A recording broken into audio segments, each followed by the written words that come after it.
breaker ခဏခဏကြာတာကိုလစ်လျူမရှိပါနဲ့အိမ်မှာ breaker ခဏခဏကြာနေပြီလားဒီအချက်တွေကြောင့်ဖြစ်နိုင်ပါတယ်မိဖို့ကြောင့်ဝင်ရင်ပဲဖြစ်ဖြစ်အဲကွန်းဖွင့်ရင်ပဲဖြစ်ဖြစ် breaker ကြာနေလို့စိတ်ညစ်နေတာဒါကတင့်အိမ်ရဲ့လျှက်စစ်စနစ်ကတင့်ကိုတတိပေးနေတာပါဘာကြောင့်လဲဆိုတာကိုကြည့်လိုက်ရအောင်ဒီကအချက်အနေနဲ့၄ချက်ရှိပါတယ်နံပါတ်1အချက်ကတော့ overload ဖြစ်ခြင်းဝင်ပိုးသုံးခြင်းပဲဖြစ်ပါတယ်အဖြစ်အများဆုံးအကြောင်းရင်းမှာ breaker တစ်ခုထဲမှာ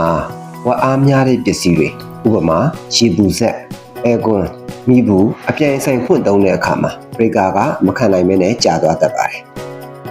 နံပါတ်2အချက်က short circuit ဖြစ်ခြင်း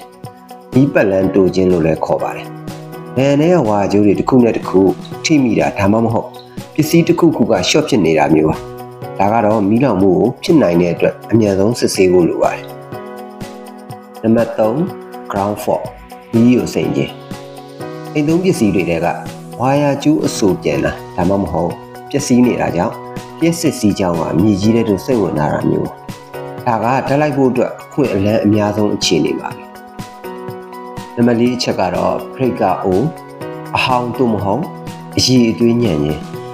အခါတလေမှာတော့ဝါကြိုးတွေကောင်းပေမဲ့သုံးထားတဲ့ breaker တွေကတက်တန်းကြလို့ဒါမှမဟုတ်အရည်အသွေးမပြည့်မီလို့ခဏခဏပြုတ်ကျနေတာမျိုးလည်းဖြစ်နိုင်ပါတယ်ဒီလိုမျိုးခဏခဏဖြစ်နေပြီဆိုရင်တော့ကိုယ့်ဘာသာကိုဆက်မဆန်းတော့ပဲနဲ့ကျွမ်းကျင်တဲ့ပညာရှင်တွေနဲ့စစ်ဆေးဖို့အတွက်အကြံပြုပါရစေ။ MEG Engineering Group ကသင်ရဲ့လျှက်စစ်ဘေးကင်းလုံခြုံမှုအတွက်ကိုကူညီပေးနိုင်ပါတယ်